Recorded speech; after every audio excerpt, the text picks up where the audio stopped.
That night, a light rain fell over Texas.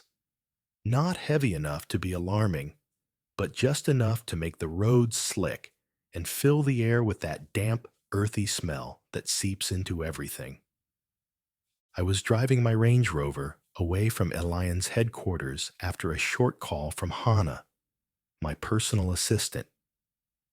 Julian moved the board meeting to tonight. He said it's urgent. I remember frowning, visibly irritated. No one had the right to reschedule board meetings without my say. I was the chairman, the founder.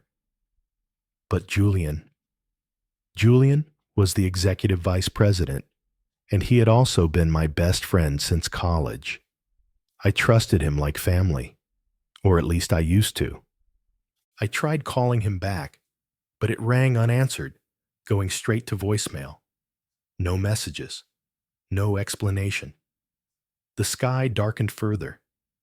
I stepped on the gas a little harder, trying to make it to the downtown office. The car hugged the inside lane. The radio was playing a business podcast I wasn't really listening to. My mind was already rehearsing what I was going to say to Julian in front of the board. But I never got that chance. A flash of white light exploded to my left. Then, bang! A crushing force slammed into the side of my car. I barely had time to brace before the impact hurled my body sideways. Glass shattered. My head slammed against the doorframe. A screech, a crack, a sudden silence. Then, nothing. The first light I saw when I came to wasn't the sun. It was a cold, sterile glow from the overhead fluorescent lamps. Everything smelled like antiseptic and plastic. Machines beeped in rhythm with my heart. Tubes were connected to my arms. And someone was whispering close to my ear. "You're awake." I turned my head, slowly, like it was made of cement. My vision blurred. A nurse smiled at me gently, but I didn't know her. I didn't even know my own name. "Where am I?" I croaked. My throat was dry, like I'd swallowed dust. "St. David's Hospital." "Austin," she said. "You were in a serious car accident. You've been unconscious for nearly 2 days." I swallowed hard, each breath a scrape. "Who am I?" She hesitated. Her expression shifted, part surprise, part pity. "We'll let the doctor explain everything. Your wife is waiting outside." A few minutes later, the door opened. A woman walked in. Beautiful, elegant, styled to perfection. She looked at me like she was trying not to break apart. I didn't recognize her. She sat down beside my bed and took my hand. A gentle grip, firm but distant. "Marcus, oh my God, you're awake," she said. I was so scared. "It's me. Andrea, your wife." "Wife?" I nodded slowly, unsure how to react. Everything inside me was blank. Then the doctor walked in. A tall man with silver hair, sharp glasses, and a clinical calmness. "Mr. Hale, you suffered a moderate traumatic brain injury in the crash. You're experiencing what we call post-traumatic amnesia. It's temporary in most cases, but we can't guarantee how fast or how fully you'll recover." I looked at Andrea. She smiled back, but there was something behind her eyes I couldn't name. Not love, not grief, something relieved. I spent 7 days in that hospital bed, 7 days not knowing who I was, my career, my friends, even my birthday. They showed me wedding photos. Andrea took me for walks in the hospital garden, retelling our supposed life together.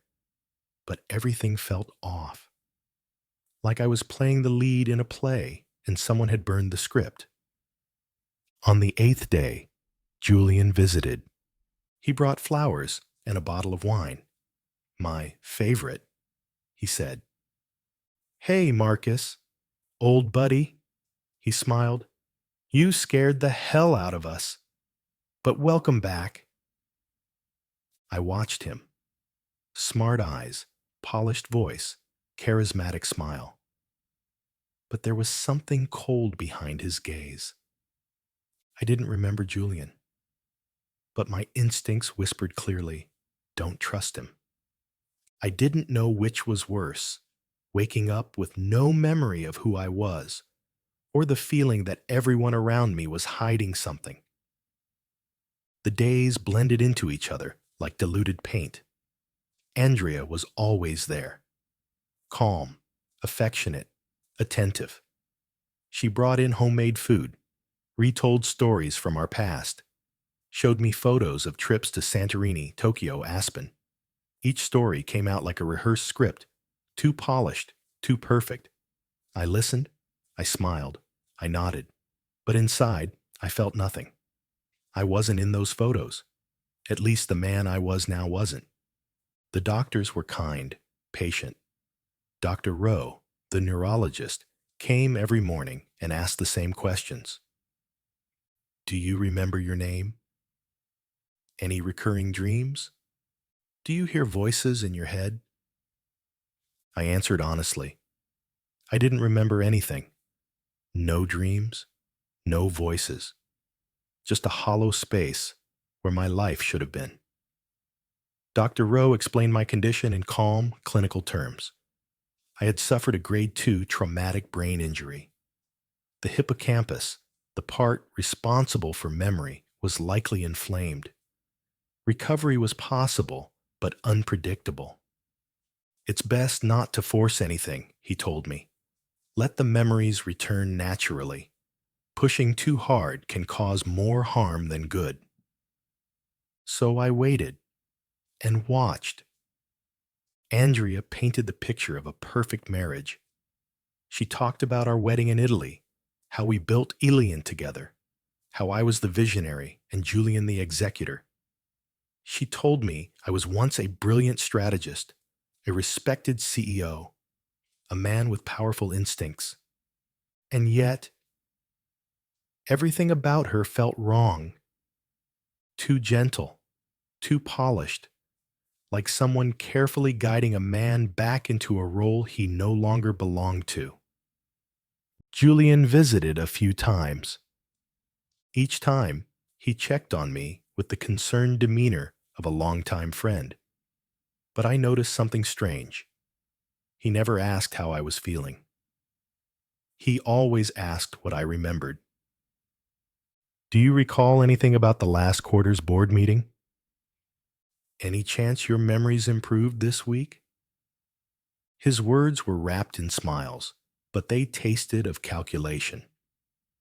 One afternoon, when Andrea stepped out for a phone call, I glanced at her open purse and saw a thick folder. Temporary executive authority, authorization documents. It had my name printed in bold. I closed the flap before she returned, pretending I'd seen nothing. But I had. And the first seed of doubt took root. I started testing the boundaries. I asked to use a computer to help trigger memory through familiar websites. Andrea agreed, but only gave me a tablet with restricted access. It had news apps, classical music, and mindfulness games. No email, no company access, no browser history. When I asked for my work login, she smiled. Everything's been transferred to Julian, just temporarily. Don't worry, you'll have it all back once you're ready. Ready? I didn't feel like I was recovering from memory loss. I felt like I was being kept in a soft, quiet cage, like a man no one wanted to remember. Then came the nightmare. One night, I dreamt I was standing in a large glass office. I recognized it as a Lion's executive floor, though I didn't know how. I tried speaking to people, Employees passing by, assistants, colleagues, but no one could see me. I was invisible. I shouted, waved, even banged my fists on the desk. Then I saw Julian. He was giving a speech from my office, my chair. Andrea stood behind him, clapping, her smile frozen like porcelain. I tried to run to them, but my feet were stuck, anchored to the ground. I screamed. The lights dimmed. Their voices faded into static. I woke up gasping, soaked in sweat, heart pounding like a war drum. That was the moment I knew. They weren't just waiting for me to get better. They were hoping I never would. I didn't know exactly what they had done yet, but I knew it was big.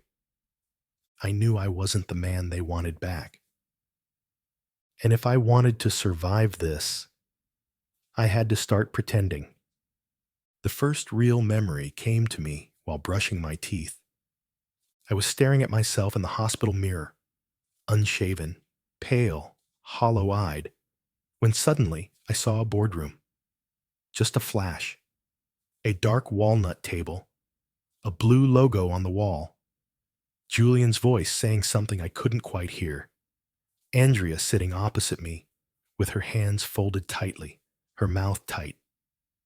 Then it vanished, like fog dissolving in sunlight. But it was enough. My heart pounded against my ribs.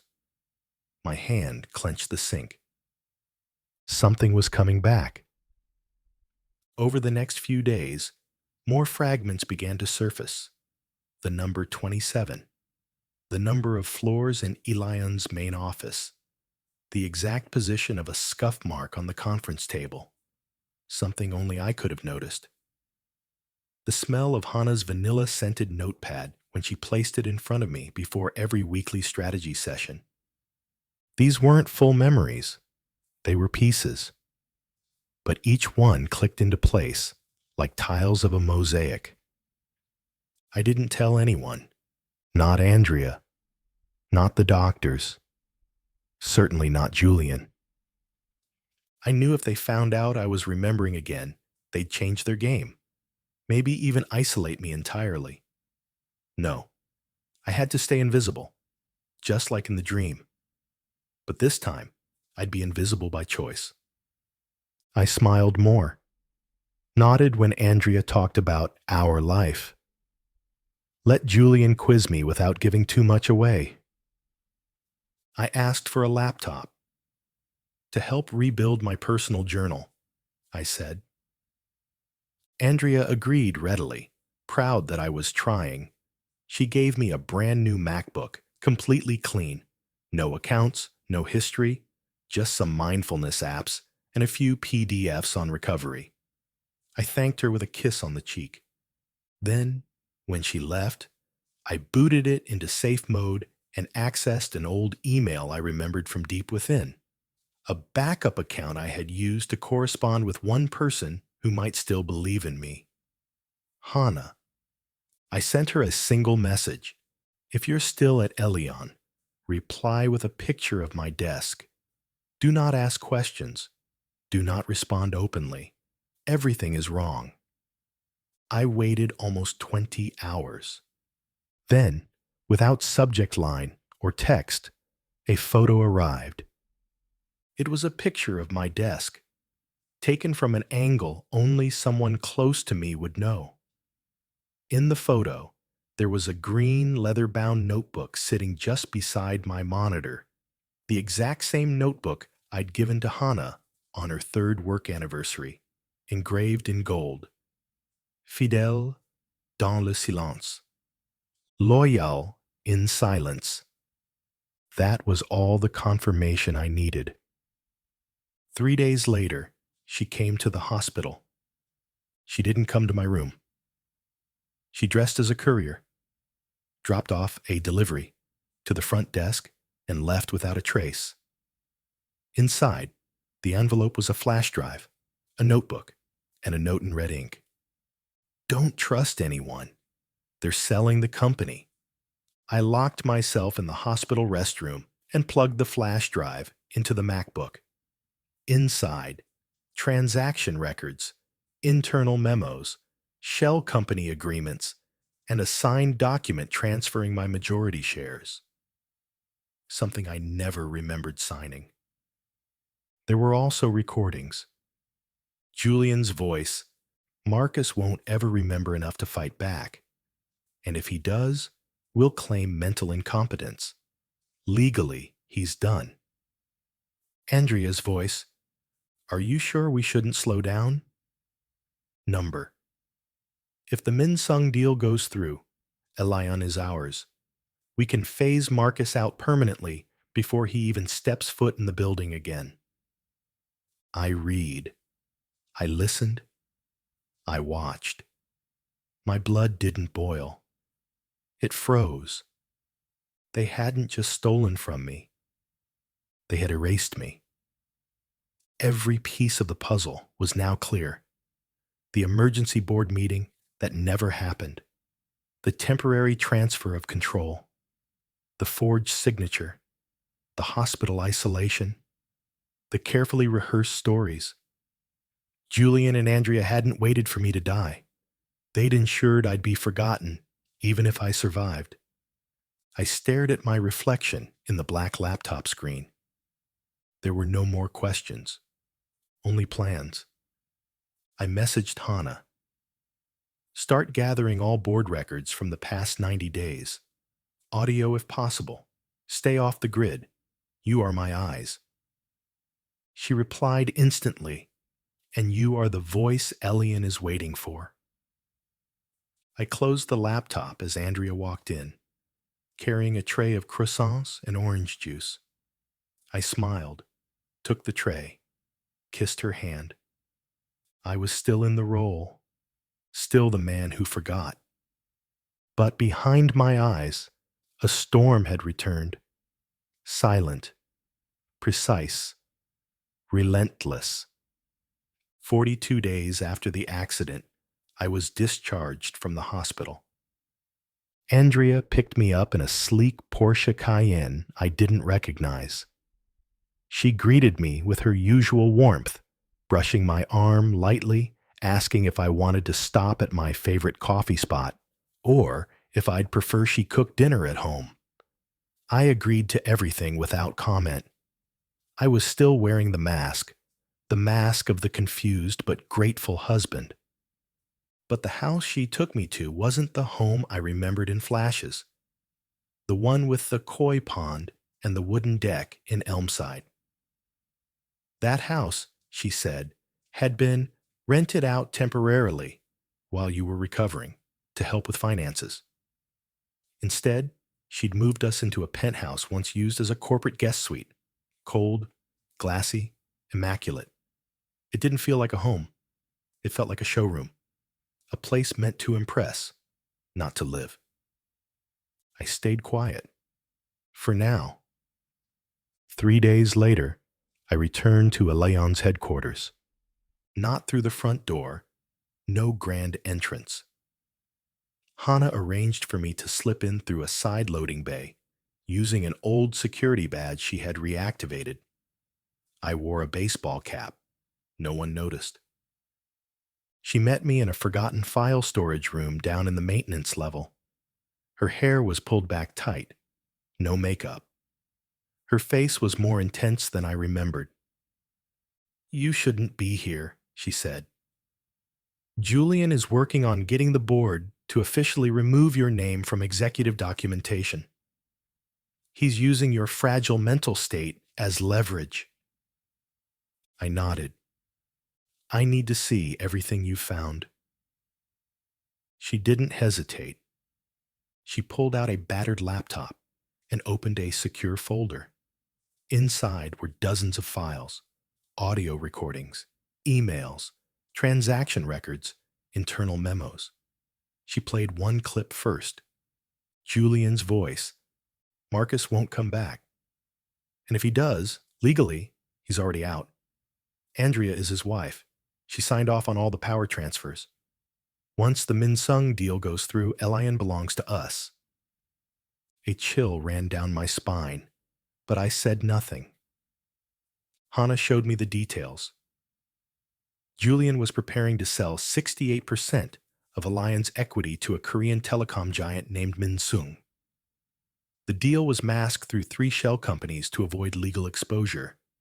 The transfer papers bore my signature, copied from previous documents, duplicated without consent. He wasn't just taking my company. He was laundering it. And Andrea, my so-called wife, was listed as acting corporate spouse guardian per Texas marital business laws. She had signed everything, every clause, every deal, every betrayal. We need to stop the transaction, I said. Hannah looked up at me. Her voice was calm but steady. How far are you willing to go? I didn't flinch. All the way. That evening, I contacted David Klein, my original attorney, the one who helped me incorporate Elian when it was nothing more than a sketch on a napkin and a dream in my mind. I called from a burner phone. No caller ID. His voice cracked when he heard mine. Marcus. Jesus Christ. Everyone thought you were... I need your help, I said. And this time, we do it by the book, but with a knife behind our back. We met in an underground parking lot the next night. David was older, grayer, but still sharp. I brought the flash drive. Hannah stayed behind to continue gathering intel. David reviewed the files, muttering under his breath. This is fraud, wire fraud, corporate theft. You could destroy them in court. I don't want to destroy them, I said. Not yet. I want them to expose themselves, publicly. I want Julian to hang himself with the rope he thinks he owns. We planned the setup. A week from now, Julian would host a shareholder meeting to announce the official leadership transition and vision for Elion 2.0. I would attend. I would request speaking time as the still majority shareholder and founder. He wouldn't refuse. That would raise questions. He'd let me speak, thinking he could control the narrative. That's when we'd strike. We'd record everything, have the press invited, make it official. And once Julian revealed the fraudulent contracts, thinking he was celebrating his win, we'd release the real documents, the recordings, the financial trails. He would burn himself. Before I left the storage room, Hannah looked at me with a mix of fear and faith. If you do this, she said, you won't be able to walk away quietly again. I gave her a long look. I'm not here to walk away, I said. I'm here to walk through. As I rode the elevator back to the parking level, I passed the glass-paneled executive hallway. I saw my own reflection, thinner, paler, older, but my eyes were sharp again. Behind those glass doors, they thought I was dead. But I was never more alive. 1 week before the shareholder meeting, I disappeared from the public eye. Andrea believed I was still resting at home, adjusting to real life again. Julian, too caught up in finalizing the Min Sung deal, barely noticed my absence. They had grown comfortable, confident, overconfident. And that's exactly what I needed. I rented a small apartment on the east side of the city, in an area with no facial recognition cameras and a cell signal so weak it might as well have been off the grid.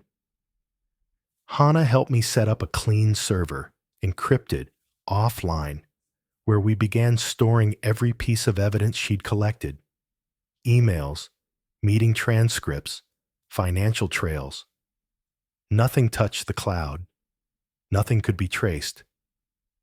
David and I worked nights. We pored over every forged document, every fraudulent signature. He analyzed each clause Julian had slipped into the board's bylaws, designed to transfer voting rights and silence minority shareholders. But evidence wasn't enough. I needed them to confess. I drafted an email from an anonymous address, posing as assistant to Marcus Hale. It was just vague enough to pass under their radar, but direct enough to bait them. Marcus would like to speak at the shareholder meeting. No objections, no disputes, just 5 minutes to say thank you. He supports the transition. He wants to celebrate Julian's leadership. 3 hours later, Julian responded. 5 minutes. No deviation from the script. Perfect. He had just handed me the microphone. Now, I'd use it to burn the whole show down. The morning of the meeting, I dressed carefully. Dark navy suit, white shirt, no tie. Polished, but not theatrical. I didn't want to look like a returning emperor. I wanted to look like a man they had tried to bury, now walking out of his own grave. I entered through a side elevator, floor 27. Hannah was already inside the control booth with the tech team, queued up with preloaded videos, audio clips, and slides. The room was full. Shareholders, journalists, lawyers, Elian's top brass. Andrea sat in the front row, flawless as ever, her features unreadable. Julian stood at the podium, smiling like he had just inherited the earth. He began with grand statements, a new era for Elian. Respecting the past, building the future, grateful for Marcus's trust. I waited.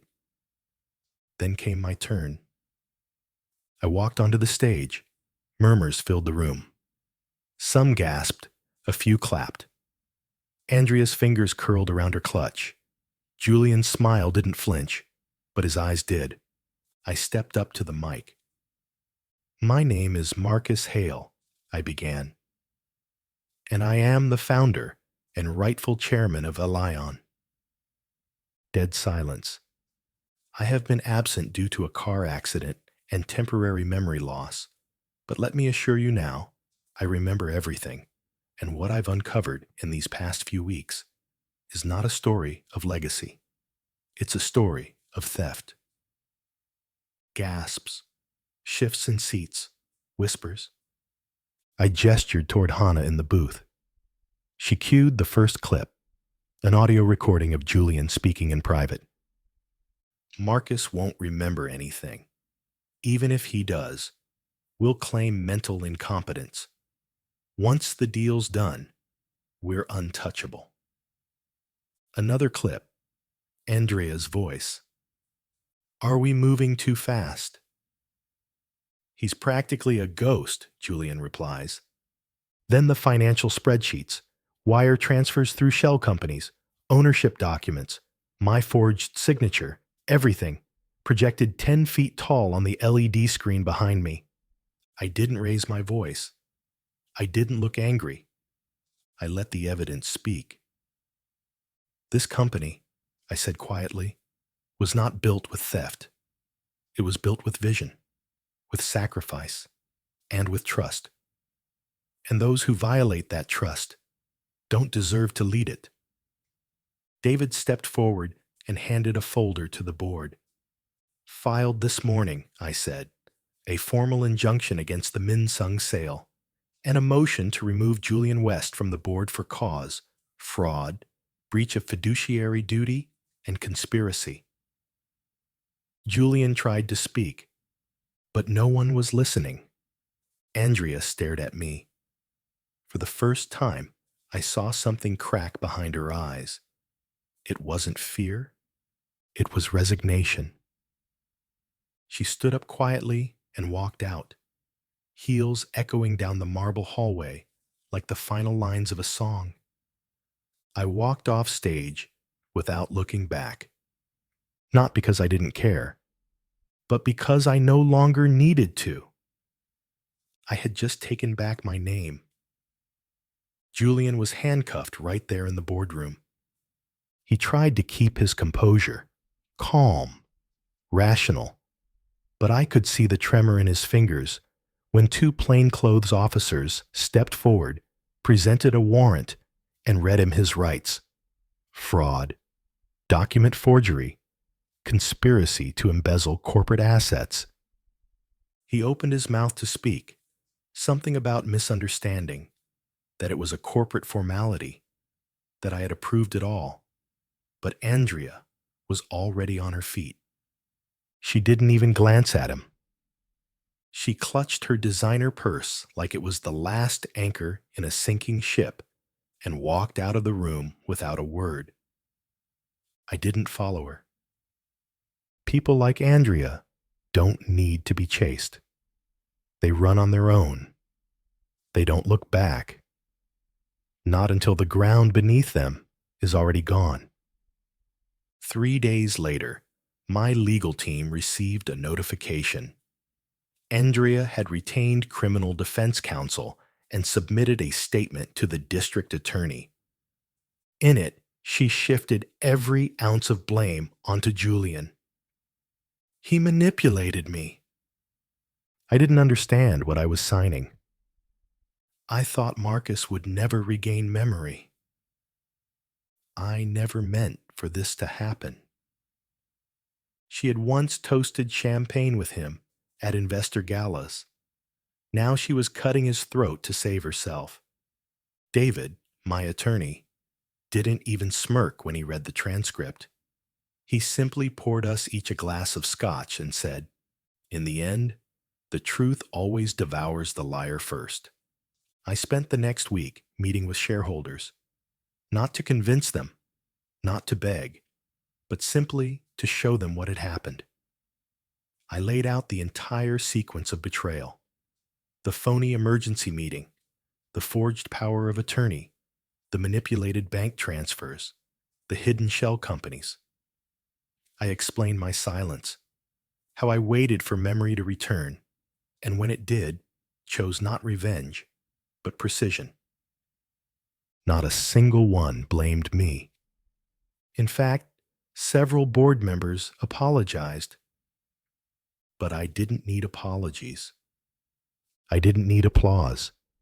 I only needed peace. The media ran wild. Headlines read like thrillers. CEO returns from amnesia to expose corporate coup. Wife and best friend betrayed tech founder, then got caught. The resurrection of Marcus Hale. I gave no interviews. I didn't need to. Elian had survived. My name was clean. My legacy, what I had built with vision and discipline, was still intact. Julian was denied bail due to flight risk. Every account tied to his name, including offshore ones in the Caymans and Singapore, was frozen within 48 hours. Andrea wasn't arrested, yet, but a federal investigation was underway. She had travel restrictions and asset freezes placed on her. Her lawyer reached out to schedule a private conversation for closure. I declined. I'd heard all the last words I'd ever need. She'd had plenty of chances for truth. She chose silence. Now she could live in it. I stood alone in my office on the 27th floor the day I officially resumed full control over Elion. Nothing had changed. The abstract painting I'd selected still hung on the wall, slightly tilted. I didn't fix it. It was a reminder. Even palaces built from steel and glass can lean when trust is lost. Hannah walked in without knocking. "Legal just confirmed," she said. "The sale is voided. Assets are secure. You're officially back. No more temporary title in any file." I nodded. No joy, no celebration, just clarity. Like a runner crossing the finish line in a dead sprint, not to win, but to stop running. She stood by the door, waiting. I asked, "Did you ever doubt I'd come back?" She smiled faintly. "Maybe once, but I never stopped hoping." I looked at her, really looked. This woman hadn't begged. She hadn't pitied me. She didn't ask for trust. She simply earned it. And in a world where loyalty is currency and betrayal is cheap, that was more valuable than any stock I ever held. I didn't say anything. I just nodded. There were no more enemies left to fight.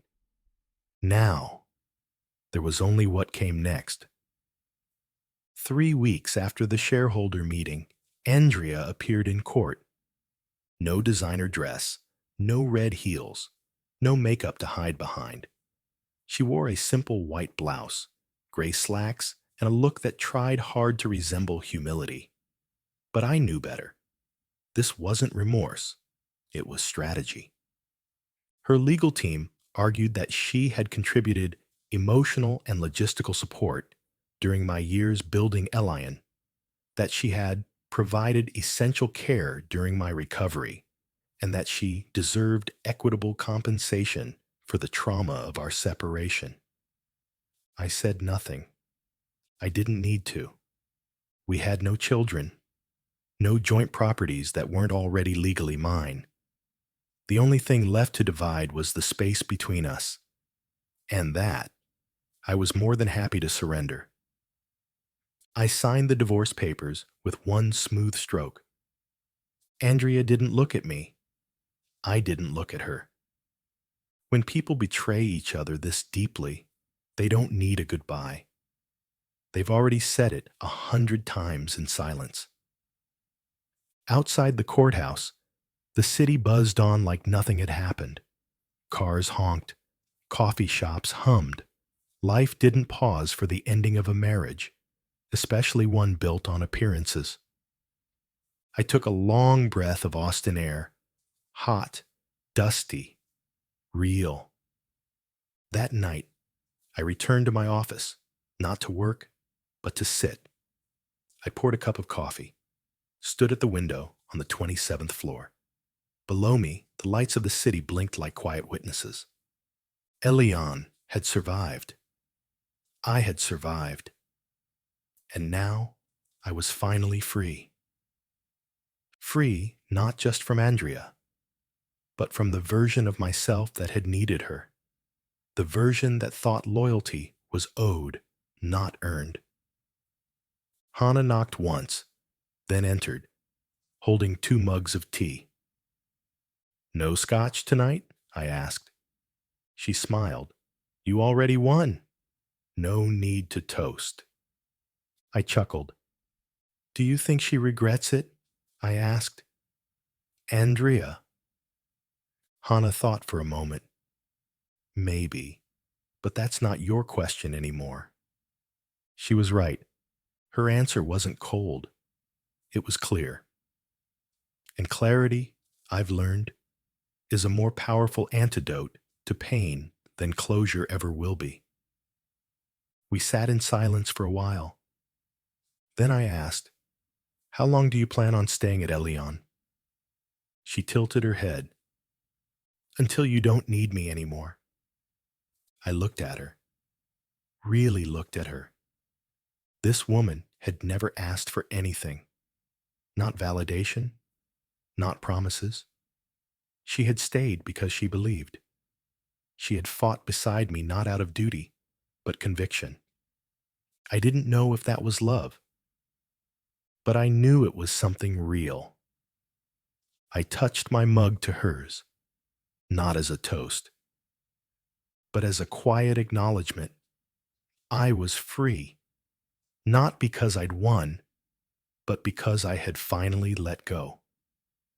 6 months after reclaiming Elion, I stepped down as CEO.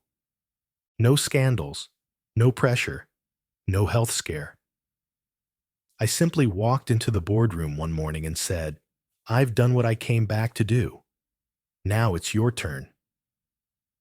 I handed the reins to someone I trusted, someone who had stood up during the fire and earn their place, not through manipulation, but through integrity. Elian no longer needed me, and for the first time in my life, I no longer needed it to define me. I left the company with no press release, no farewell party, just a quiet walk out the side door with Hannah. We didn't go far, just far enough. We moved to a small town in Colorado, nestled between pine trees and snowfall, a place with no boardrooms, no reporters, no five-star restaurants, just mountains, firewood, morning silence, and the sound of your own heartbeat echoing between tall trees. I bought a modest cabin with a slanted roof and an uneven porch. Every morning, I made coffee for the two of us. Hannah read books by the window. We took long walks through forests that didn't know who we were and didn't care. One night, as we watched the stars scatter like broken glass across the sky, she asked, "Do you think, if the accident never happened, you'd still be living with Andrea? Still trusting Julian?" I didn't have to think. "Yes," I said, "and I would still be blind." She nodded, then leaned her head on my shoulder. Neither of us spoke again that night. Sometimes, clarity isn't something you fight for. It's something you're forced into. And while I wouldn't wish betrayal or memory loss on anyone, I'm strangely grateful for both. Because through them, I learned. Pain doesn't destroy you. Denial does. Trust doesn't end with betrayal. It begins again with truth. And freedom isn't walking away from the past. It's walking into a life that no one else controls. One morning, months later, I found myself kneeling in the garden, planting herbs by a crooked wooden fence. Hannah brought me a cup of tea, and I looked up at her, sunlight filtering through her hair like a halo. I didn't say anything poetic. No dramatic vows. Just this. I don't have much left to give, but whatever I have, if you want it, it's yours. She didn't answer. She just stayed, and that was more than enough. In a world where everything can be bought, stolen, or taken, I found something no one could touch. A place not on a map, not a house, not a company, not a title, but a place in someone's trust, a place no one could steal.